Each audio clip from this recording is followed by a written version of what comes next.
the president says this a lot every day. It's America first. And we were putting the priorities of the rest of the world over our own people. Mm-hmm. You know, we've got places in Appalachia that don't have running water, that are living in third world conditions, but yet we're more concerned about sending aid to these NGOs and to all these other places around the world than taking care of our own people. We let our border wide open for decades. And what did we get for that? You know, the American worker got nothing. People like my family got nothing. So many Kentuckians got nothing. I mean, I think about my own family that some of them lost their job because of NAFTA. And it's like a switch was flipped. Going to Mexico, you know, and those jobs are not coming back. And there was some elite somewhere sitting in a boardroom that got a couple more turns on their multiple. Mm-hmm. They got a fat paycheck or got a bonus because they were able to squeeze a little bit more profit out of their company. And they won for a couple quarters or maybe for a couple years. But all the rest of the American working class, they got crushed.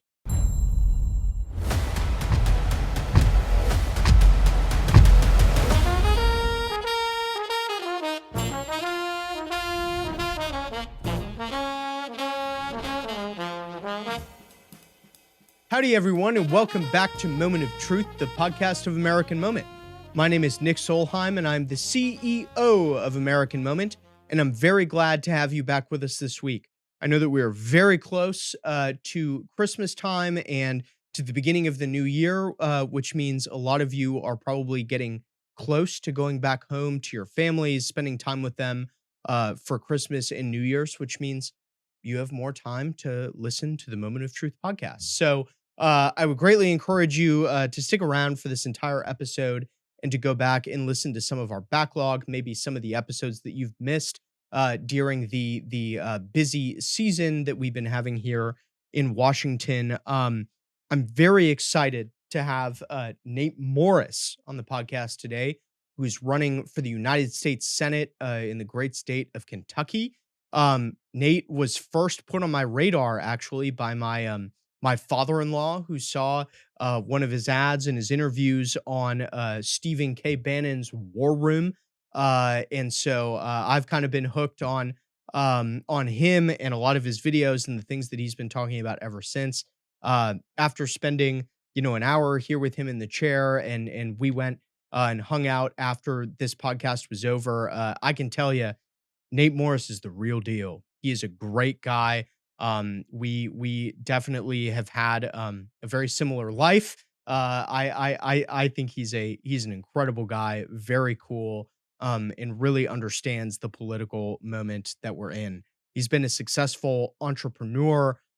He grew up in a blue collar family, like many of you who listen to this podcast did, and ultimately went on to some of the most prestigious universities in the world. And was able to build a very successful business that has given him the ability to finance his own campaign. So it's truly a wonderful guy. It was a very fun episode, and we're excited to dig into it here. So we will go now to Nate Morris.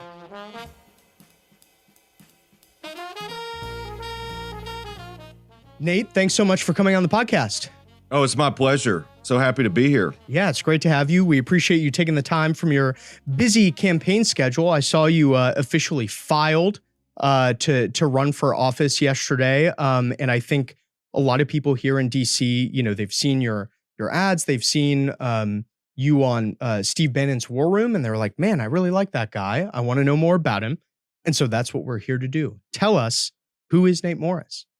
Well, thank you again for the opportunity to chat. And look, I stand here today. I'm so proud to be a Kentuckian, and I'm a 9th generation Kentuckian. My family, we've been fighting for everything we have, just like most Kentuckians. Our family came over the Cumberland Gap to help found Kentucky. And my grandparents originally were from Appalachia, from Morgan County, which is actually the county next to Breathitt, where our vice president's family comes from. So yeah. I tend to say we got tough people with lots of grit, and it's in our DNA to fight. And I think that's what all Kentuckians appreciate. And I think that's what Americans appreciate about our people. But I was raised in a single parent household, just me and my mom. And my dad left when I was really young, and we struggled. like a lot of Kentuckians. I mean, my mom was on food stamps. I had a father that was locked up for not paying child support, classic deadbeat dad issues. You can kind of use your imagination. And I was very fortunate that I had grandparents that kind of stepped in and helped while my mom worked to take care of me. And I had grandparents that were from the country, and so they grew up on farms, and they knew how to take care of themselves, and they taught me a lot of great lessons about hard work and responsibility. But I watched my grandfather run a local union, the United Auto Workers, and I'm proud that 19 of my family members worked in an auto plant building trucks and cars for Ford. That's awesome. So, when I see these big trucks rolling up and down the road, I think about my family that helped build that. And we're so lucky right now because we're living in a time in history where our president is celebrating the American worker once again, and celebrating the folks that make it happen for all Americans and build things in this country. And, you think about things like NAFTA and China entering the WTO. It was people like my family that got hurt when those things happened. And they, as a young kid, that had a tremendous impact on me. One of the things that I take away from my grandfather is that when we'd go to the store and he'd buy something, he would always look for the tag to say "Made in the USA." And that was the first thing he would look before he'd buy anything. And he's one of these guys that probably slice your tires if you showed up in his driveway in a foreign car. So I've always bought Fords and American cars for that reason. And I'm proud that I'm a Ford man. I've had a few Chevys, but I prefer Chevy myself, but that's fine. My dad always said, you know what Ford stands for, right? Found on the road dead. That was always his thing. So we were a Chevy household, but I digress. Yeah, well, I saw what the American worker needs and the struggles of the American worker and also the opportunity. I mean, my grandfather made a great living working in that auto plant, worked there for over 50 years, never missed a day of work, and always took care of his workers. And later as an entrepreneur, I would go back to those lessons that he'd used to tell me. He said, there's no reason to have a union if business people took care of their workers and treated them right. And I thought about that later as I became an entrepreneur and, got a great education in Kentucky, went to public school. And one of the things I talk a lot about when I'm traveling Kentucky and traveling the country, the public education I got 30, 40 years ago, that's not what we're teaching today. Yeah. And I think it's really simple about our education system. We got to help kids get a job and get prepared for the real world and to be productive citizens, not all this indoctrination that's been going on. But I had world-class teachers. I had coaches that helped me.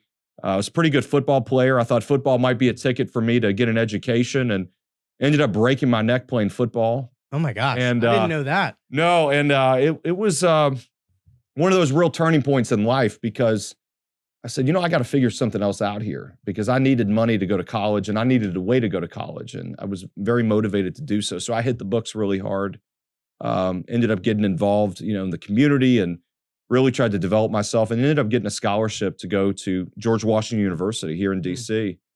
And I was so proud of that they gave me a chance and paid for my school and had the chance to work while I was going to school, which was a fantastic opportunity. What did you do while you were going to school? I kind of did sort of the internship circuit up here. I worked in the U.S. House. I worked in the Senate. Ended up interning in the White House as well. And I think you and I were laughing about this. One of the internships I had was with Mitch McConnell, who you're now running to replace. That's right. That's right. And one of the things that I learned is when I saw the culture and I saw the values and I saw what was going on in that office as a 20-year-old kid, I said, that's exactly what I don't want to be. Yeah.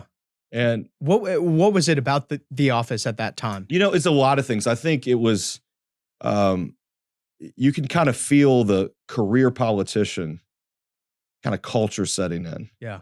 When an office is led and built by someone that's never had a job in the private sector, it's just all about the institution of the Senate and preserving the institution and doing things to enrich yourself, doing things to enrich your own cause, as opposed to thinking about the people. As this job is truly about service. This is not about you and not about your ego or making yourself feel good. And what's so interesting is you got so many of these people in Washington that I saw as a kid that would always brag, well, I've been here this many years and I've served on this committee, this many committees. And This is my tenure, this is my seniority. I'm yet to see someone, the longer they stay in Washington, the more virtuous they become. I'm yet to see that happen. And you may know this, but that's one of the reasons why I've said I'm going to serve 2 terms and I'm going to be finished in the U.S. Senate. And I'll go back to making a living as an entrepreneur or go back to something else. And I think that gets lost up here when people hang around the hoop for as long as Mitch McConnell has, 40 years. I mean, it's crazy. It's absolutely crazy. Well, and I think, too, in a lot of those cases that the staff sort of become a mirror image of the member in that way. Yeah. Like they sort of become that same kind of striver who only desires their own advancement as opposed to the constituents that they're supposed to be serving in that member's office. Would you say that that was true also at the time? Without a doubt. And, I still remember from civics class in middle school, the founders set this up to be service. All of our founders had amazing jobs, amazing careers. They were entrepreneurs, they were farmers, they were soldiers. They did all kinds of things. They didn't say, I want to be a career politician. Yeah. I don't recall any of the narratives and stories about our founding fathers aspiring to that.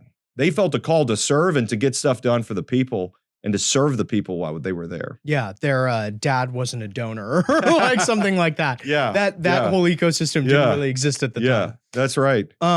So okay, you do all of these internships here in government in DC. Yeah. Coming out of college, what's next for you? Well, I ended up going to grad school and, got a great graduate education, ended up doing my graduate work at Princeton and Oxford. But figured out pretty quickly my time here in Washington, I don't want to be any part of the swamp. I don't want to be a career politician. I don't want any part of that. And I became an entrepreneur. And, what's so interesting is young people ask me all the time, well, Nate, why did you become an entrepreneur? And I said, it was really simple. I said, I was broke. Yeah. And when you're broke, that can be very motivating. I identify with this so much. I think it can make or break you. And, I had a hunger to want to build something. I had a hunger to want to make money. I had a hunger to want to create jobs. There's nothing more satisfying, I think, than giving somebody an opportunity for a job. And, as I've been in this race, people ask me all the time, what do you think needs to happen in Kentucky? And I said, look, I think if people have a good job and an opportunity for advancement, that takes care of a lot of problems that we have in our country. I had a minister ask me the other day, well, what's your plan? I said, I want to help create economic opportunity for our people. And we've had career politicians, we've had elites come in and sell out places like Kentucky. If it was NAFTA, if it was China and the WTO, if it were shutting down coal-fired plants, all these things that make no sense. And these career politicians that are up here doing this stuff, and they're completely disconnected with what's the American dream. And to me, I think it's really simple. Every generation's got to get better and stronger and get more opportunity. Yeah. Yeah, I think that's absolutely right. I mean, you and I talked about this on the phone the other day, but I live in West Virginia. I live with a lot of these guys and commute here every day. And it's very interesting to see the way that people here talk about their own countrymen and then going back home and being with them. I mean, a lot of the activity that goes on here is pretty disgusting as it relates to, your fellow Americans who happen to work in blue collar trades. One thing that I think is really interesting about your story and that I'd like to hear more about is, you go off to Princeton and to Oxford. And I remember when reading the vice president's book, Hillbilly Elegy, he had this story that he tells where he was at some fancy dinner and he calls Usha to ask which fork he should use. Yeah. I think it was for a salad. Great scene in the movie too. Yeah. It was in the movie. I think the book was better, but the movie was pretty good too. I think the line in the movie is actually, I don't know which fork to kill myself with, which I thought was particularly hilarious. But how were you treated as, somebody from a blue collar family in Kentucky going off to these prestigious universities? I appreciate you asking that because I got a great story. One of the cars I've always driven is a Ford Explorer. I mean, my family, we have 2 of them right now. And I had a Ford Explorer that I'd driven up to Princeton. And I'll never forget this. I was driving on campus and I offered one of my classmates a ride in my car. And she looked at me, she said, I'm not getting in that. And I said, well, why? And she said, well, do you know what you're doing to the environment with that car? And I said, this is a Ford Explorer. This is not a semi truck or, Yeah. not that there's anything wrong with driving any kind of truck. But she looked at me and she said, I'm not going to ride with you. Like, you should drive a smaller vehicle or an electric vehicle or something more responsible or walk. And I'm like, you're crazy. Yeah. And I said, let me tell you something. I said, my family built this car. This is when Explorers were made in Louisville. I said, my family built that car. This was made with Kentucky hands, Kentucky labor. This is what my family does for a living. And she just scoffed at me. I mean, that's one of many examples I can tell you. But for someone who's a conservative going to an Ivy League school like Princeton, I mean, you're practically an alien. I mean, you might as well go to Mars. I mean, yeah. So it was definitely eye-opening for me. And it's a lot of class issues as well. I think, there's a lot of the liberal elites and elites in our country that they look down on people like me and people in Kentucky. They think they know better than everybody else. And I'll put my grandparents that grew up on a farm, they've got way more common sense than any of the professors I met or any of the people that were in my classes. Yeah. I'll put them up any day in the street smarts they had and what they learned through hard work to help fix some of the challenges we got in our country, as opposed to these ivory tower eggheads that, never leave campus, right? Yeah, I totally agree with you. Anybody that knows me knows I'm 100% on board with this. I actually think an interesting question here for, the audience of a lot of the people that listen to this podcast are, junior to mid-level policy staff here in DC, either in the admin or on the Hill. And, potentially after this administration, they might want to go to grad school or something like that. Do you think that graduate degrees from elite institutions like that still mean anything? Like, would you advise conservatives to still do something like that? I think if you can stay out of debt, go to the best place you can get into. Yeah. As long as you're not incurring debt, you've got to think about opportunity costs. And so when you're out of the workforce for 2 years, you're losing 2 years of income opportunity on top of paying the tuition. I was fortunate that I got scholarships and or was able to work while I was going to school. So I didn't incur a lot of debt for that reason. So I was very fortunate, but not everybody has that opportunity. And so I think coming out with an education where you stay out of debt, it gives you so many more options. Yeah. There's nothing more crippling or debilitating mentally, I think, than staying in debt. Yeah. And I think that goes for our country as well. It's debilitating to think that we've got $38 trillion of debt in our country, and we still are not getting serious about a balanced budget and spending and all the wasteful things that we've been doing as a government and as a country for decades, and particularly getting into wars we shouldn't be in and we can't win and are not good for the American people, as you and I have talked about before. Yeah. Yeah, no, I totally agree with that. So coming out of grad school, you've referenced a couple times becoming a successful entrepreneur, which has been featured very heavily in your ads, which I think are awesome. Could you tell us the story about how you started your own business? Well, it was interesting. We got started with our business right after the great crash, 2008. And one of the things that I started looking at was the waste management industry. I grew up, one of my best friends growing up, actually his family was in the trash business, a guy I went to high school with, who's a wonderful person, a guy named Mark Spiegel. And we started looking at the waste industry. And one of the things that I discovered is these big waste companies that you see, like Waste Management or Republic Services, at that time, they were running the equivalent of DOS-based systems. Yeah. So these are 40, 50, $60 billion market cap companies. You're way too young to remember what DOS is, but this is an operating system from the early 80s. My dad worked in IT though, so I do remember. So you know what, I do know. Yeah. And to me, I just thought that was crazy that you could run a company that size and still be in the Stone Age from technology. Right. And the other thing that I learned is that Bill Gates is the biggest garbage man in the world. He owns more garbage stock than anybody. Interesting. So the big three that occupy our industry, Waste Management, Republic Services, and Waste Connection, they're primarily owned by Bill Gates, Cascade, his family office. Why is that?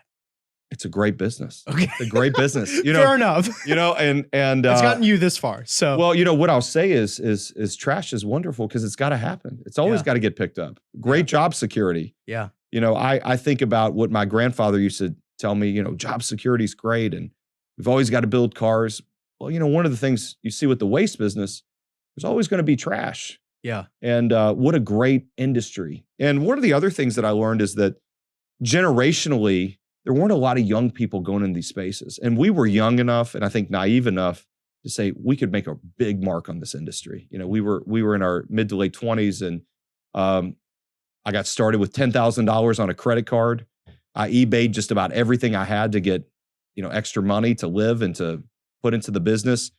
And with that small amount of capital, we were able to build a working pilot that we were able to go raise money from, raise about $1 million on that pilot. Wow. And once we got that first $1 million in, we started growing like crazy and, started raising more money, started doing acquisitions. And we ended up building one of the largest waste management companies in the United States, grew to almost $700 million in revenue.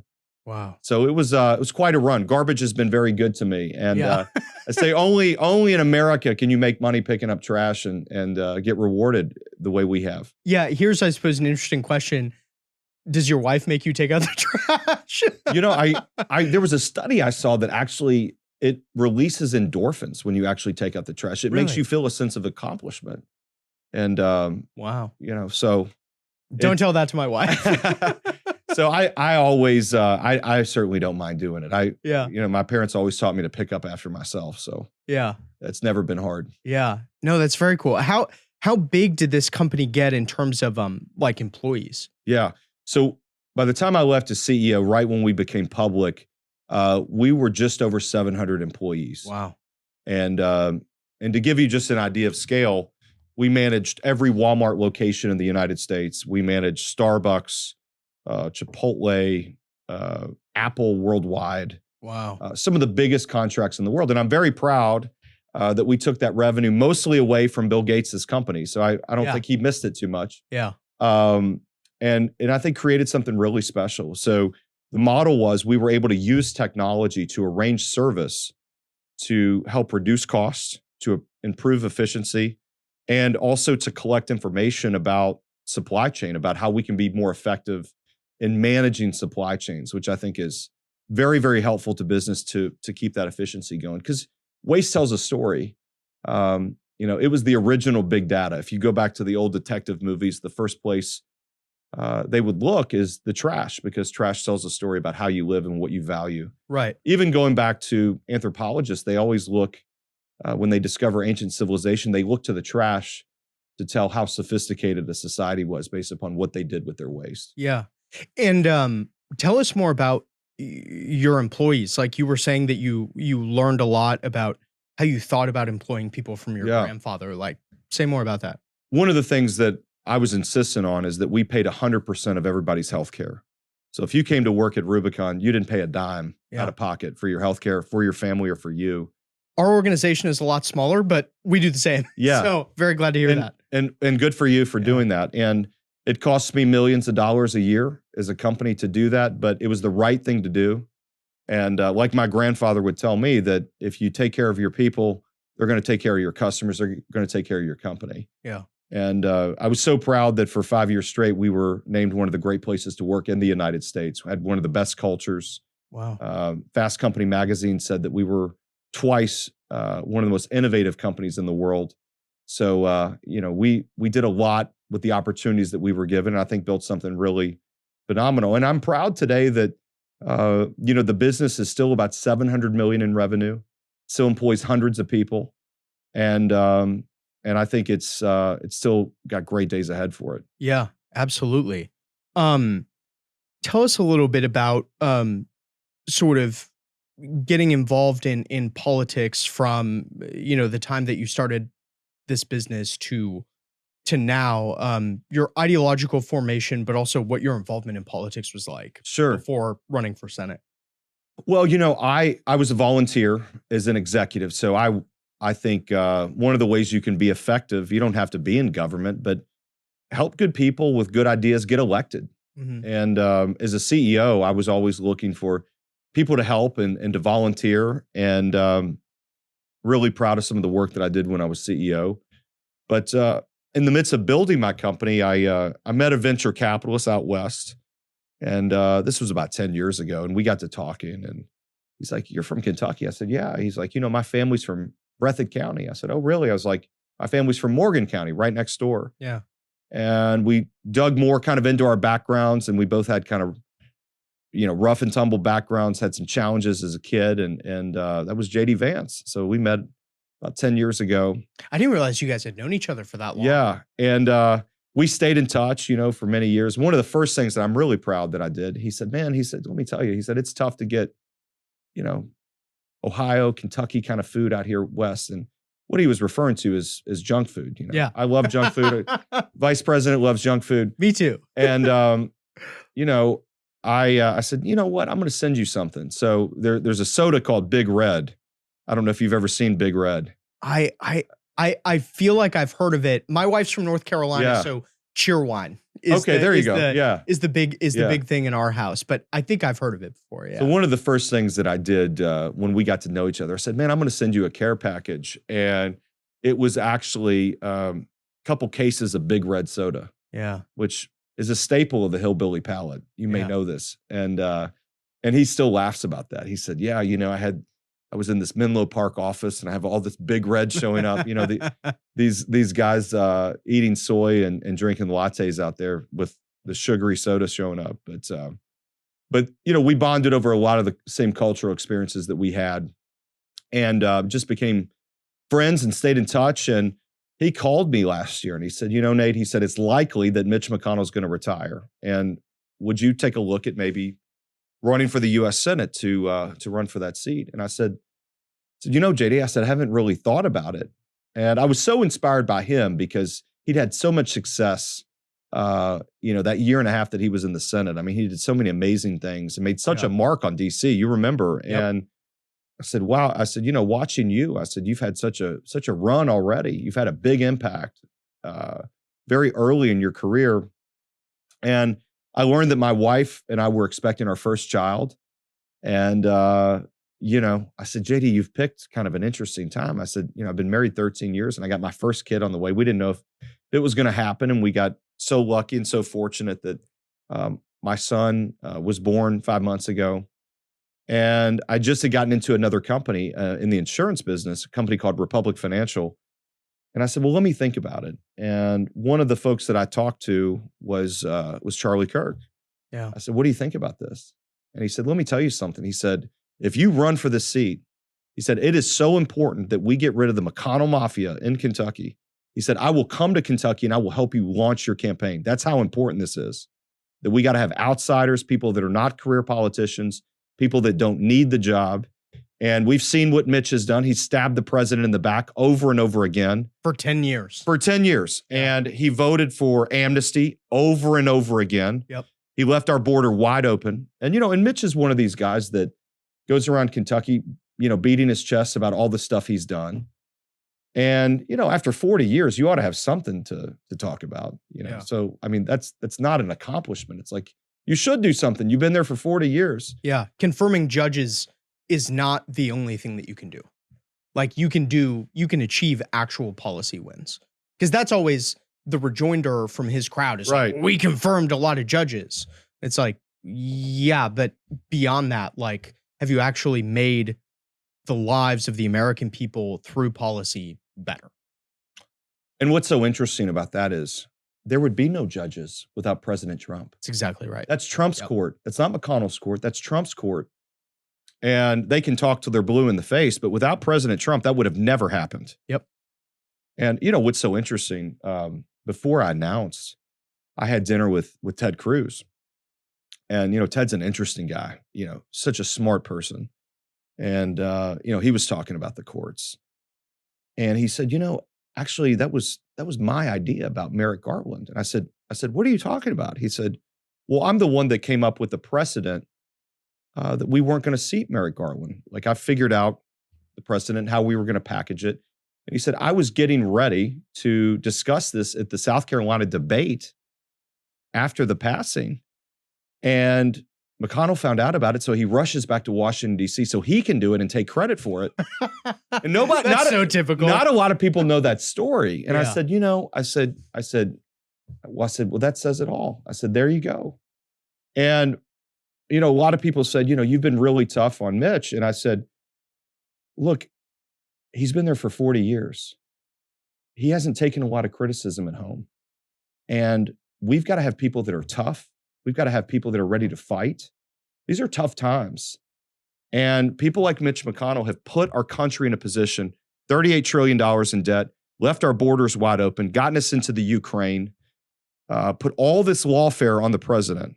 Now, a lot of people say, well, he couldn't have done anything. Well, he certainly didn't defend the president when he was going through all the legal challenges that was completely political, completely partisan, and said nothing.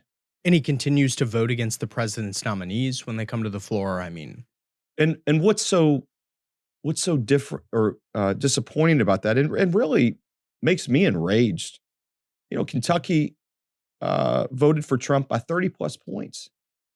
He is subverting the will of the people of Kentucky with those votes. That's not what our people wanted. Yeah. And so for all these reasons, I said, I started looking at the two guys that were in the race, a guy named Andy Barr and another guy named Daniel Cameron. And I said, these are Mitch proteges. These are puppets for Mitch. Both these guys would cease to exist without Mitch McConnell. And I said, if I don't run, we're going to get more of what we've had the last 40 years. And I said, I got to do this. I don't have a choice. I felt called to do it. And I'm a believer. I'm a Christian. I'd pray every night about it. God, if you want me to do this, I'll do it. And if you don't, I'll just stick to business. But it felt like door after door kept opening and kept pointing in the direction to go for this seat. Yeah. And I felt a calling. I felt like I had to do it. I didn't have a choice. Yeah. I mean, if the vice president and Charlie Kirk ask you to do something, it's probably a good idea. They both have pretty good judgment. So yeah. It's but obviously, with Charlie, it's we were his last endorsement before the assassination. And I remember that. And that's something I think about every day. And it's a tremendous responsibility for me and for our campaign, because this is his last political endeavor, his last political wish that he wanted for our country. And we're not going to let him down. Yeah. Yeah. To talk about, your worldview a little more, which I think, you and Charlie agreed upon 100%. It strikes me that the views that the president held when he was first running in 2015 and still holds today that were completely heterodox to the Republican Party of Mitch McConnell, as an example, were on trade, on immigration, and on foreign policy, all of which have hit states like Kentucky extremely hard, states like West Virginia, where I live, extremely hard. Could you talk about your views on, and I understand you got to be broad because I'm asking you about a lot, but on those three issues and how the president and the vice president have influenced your worldview on those three issues? Well, the president says this a lot every day. It's America first. And we were putting the priorities of the rest of the world over our own people. Mm-hmm. We've got places in Appalachia that don't have running water, that are living in third world conditions, but yet we're more concerned about sending aid to these NGOs and to all these other places around the world than taking care of our own people. We let our border wide open for decades. And what did we get for that? The American worker got nothing. People like my family got nothing. So many Kentuckians got nothing. I mean, I think about my own family that some of them lost their job because of NAFTA. And it's like a switch was flipped. Going to Mexico, and those jobs are not coming back. And there was some elite somewhere sitting in a boardroom that got a couple more turns on their multiple. Mm-hmm. They got a fat paycheck or got a bonus because they were able to squeeze a little bit more profit out of their company. And they won for a couple quarters or maybe for a couple years. But all the rest of the American working class, they got crushed because of that kind of thinking. Yeah. And we know that building things in this country is a surefire way to live a middle-class life and to have a platform into the American dream and to get better and to build from that. My family, they worked in a factory. I had the opportunity to go to the best schools in the world, in just one generation. And I think we've got to remember that when you send jobs overseas, it's very difficult to get them back. And thank goodness for President Trump that he is trying to pull every lever to create the incentives for American business to see the opportunity in our own country once again and build infrastructure here. Yeah. Because we built everybody else's own economy. We didn't take care of our own. And eventually, when you get into these wars that don't make sense, you think about Iraq. I mean, look at the generations of veterans that they're scarred for this. Yeah. They're scarred. Their families are scarred. We got nothing for it. We spent trillions of dollars. And what did we get for that war? And look, I'm very proud that even as an intern in the Bush White House, I was against the Iraq war. I said, this doesn't make sense. That's not where we should be going. That is so prescient to be able to say that while you're interning in the Bush and White House. People looked at me like I had lobsters crawling out of my ears. Like, you're nuts. Yeah. And I don't care how rich the country is. Everyone is resource constrained. I don't care how rich the company is, the individual. We all have a finite amount of resources, and you have to live within your means. You cannot continue to be the policeman of the world and expect not to be hurt economically, not to hurt your people, not to hurt the sovereignty of your own nation. It really made no sense to me as a 21-year-old kid. I said, that's not where we should be spending our money and sending our precious resources, and most importantly, sending our young men and women to die. Yeah. Makes absolutely no sense. Yeah. I think one of the most important things that the president, like really a defining moment in time, was that South Carolina debate that you referenced earlier, where he said, and then he pointed out all the donors in the front of the audience, where he said the wars in Iraq and Afghanistan were a mistake. And he was very blatantly open about that and has continued to be for the last 10 years. Why is it that you think Senator McConnell and people of his ilk, his proteges, and so on, are so dedicated to having, American troops? And a lot of these guys come from, blue collar areas and families like ours. Why are they so committed to doing that? Like, why does Mitch McConnell think, having a war in Iraq and Afghanistan? Can you ever see Mitch McConnell saying he was ever wrong about anything? I've never heard No, him. that's a fair point. I've never heard him ever say that, ever once have any humility to say, I may have missed that one. Yeah. I've never heard him say that. So he's continuing to double down on a worldview that he accepted, and he still views the world from 40 years ago. Yeah. He still sees the war in that world in that frame. And I think that when you're in Washington, when you're in the United States Senate, you tend to believe your own views are right, regardless of what the reality becomes, regardless of what the facts say, because you've got to keep doubling down on your position. He can't say he's wrong. Yeah. I've never heard him say he's wrong about anything. Yeah. No humility. I mean, I've read a couple of these books about him, and it's just all hubris. There's no, maybe I should have looked at it that way. Maybe I should have done it a little different. And look, this is a guy that his whole career was animated by getting more money into politics. Yep. That was his big mission. Citizens United and cases related to campaign finance. I mean, that was his mission in life, is to get more money into politics. I can't remember, other than what his people talk about related to the judges, I can't remember one issue that he seemed particularly passionate about other than campaign finance. Campaign finance and neocon foreign policy. That's right. Are the biggest ones. Yeah, it's sort of hard to think about him hanging out with anybody from Kentucky. Like, can you imagine him at like a bar, having a beer with somebody? Like, I sort of, what I'm trying to get at here is, does he not do any town halls to like hear what Kentuckians think about his worldview or what he's doing here in the Senate? Like, how is he so insulated to not know what the people of Kentucky want? You stay in a place long enough, you start believing, the stories you tell yourself. Yeah. You get high on your own supply. That's right. That's a Tony Montana reference. I love that. Yeah. But, this is a guy that started building a mausoleum to himself 30 years ago at the University of Louisville. Yep. So this is just who this guy is. And I think he's a relic. He's a fossil in the sense that he's a classic career politician. And President Trump has proved that the career politicians are what got us into so much trouble in this country. And it takes outsiders, it takes business people, it takes people that have signed the front of paychecks, not just the back, that have actually created jobs. And, you take a look at any old calendar over the last 15 years, I've created more jobs in one day on one of those counters than Mitch McConnell has as an entire career. Yeah. And what does he know about bringing back the economy and about how to create wealth in this country, how to create jobs, how to create opportunity?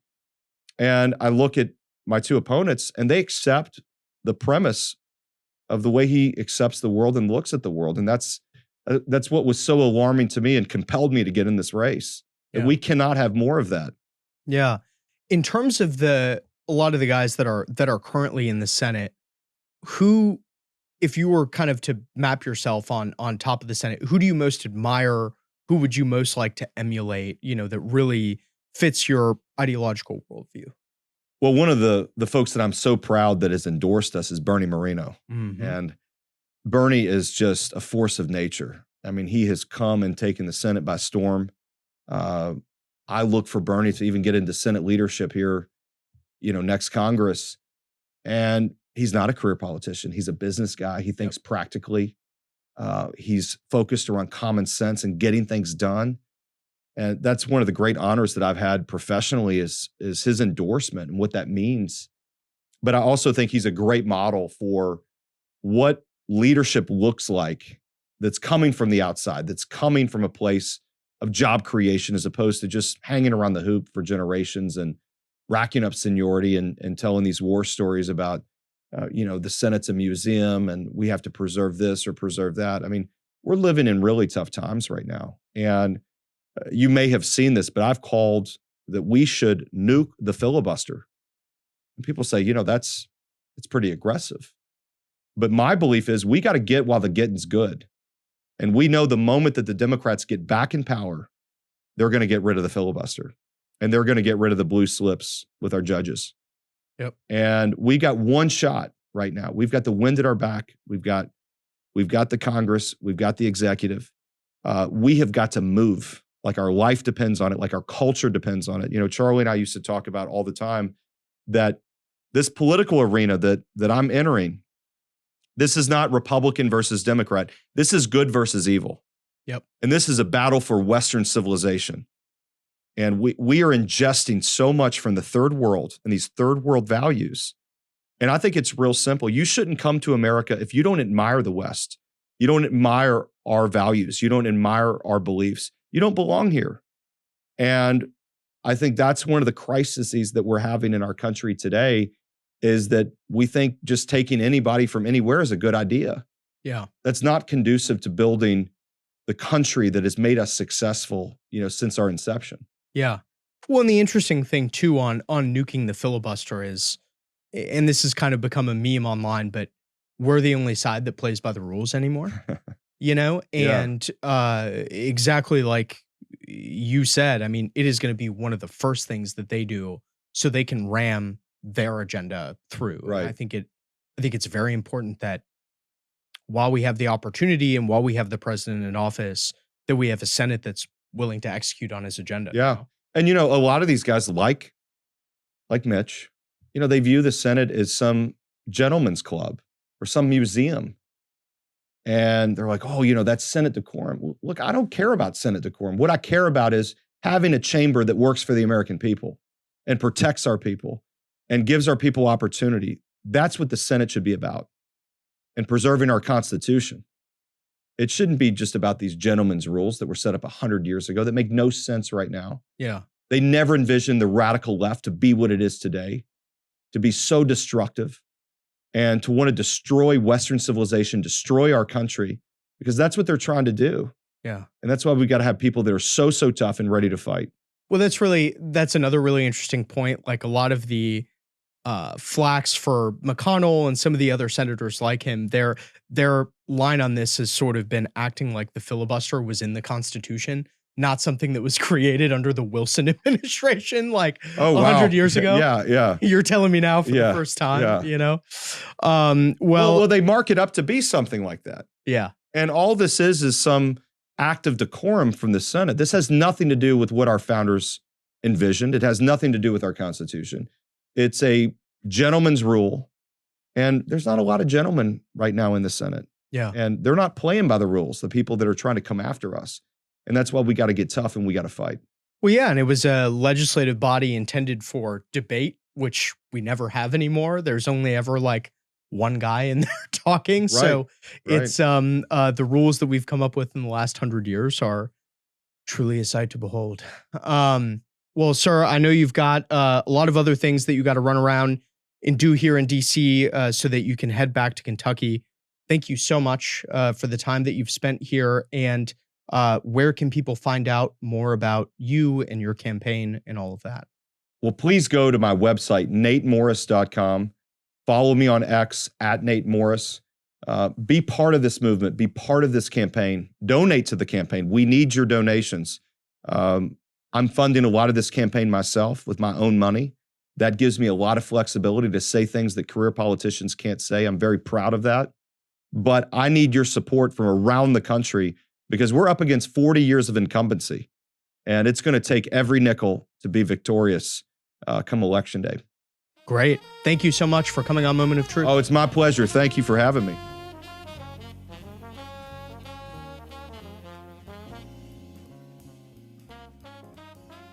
Thank you again for tuning in to another fantastic episode of Moment of Truth. And thank you to Nate for making a little bit of time work here to do the podcast with us on a very short trip to Washington. I hope that you guys enjoyed the podcast. And I hope that you guys have, I think this is the last episode that'll come out before Christmas. So sort of my personal greeting to all of you is that I hope you have a very Merry Christmas with your family. Thank you so much for tuning in to another episode of Moment of Truth, and we will see you again next week. Moment of Truth is an American Moment podcast taped at the Conservative Partnership Campus Studios and is produced by Jake Mercier and Hunter Smith, with original graphics and title cards by Jared Cummings. Our intro song is A Minor Struggle by Ryan Serenich, and our website is AmericanMoment.org.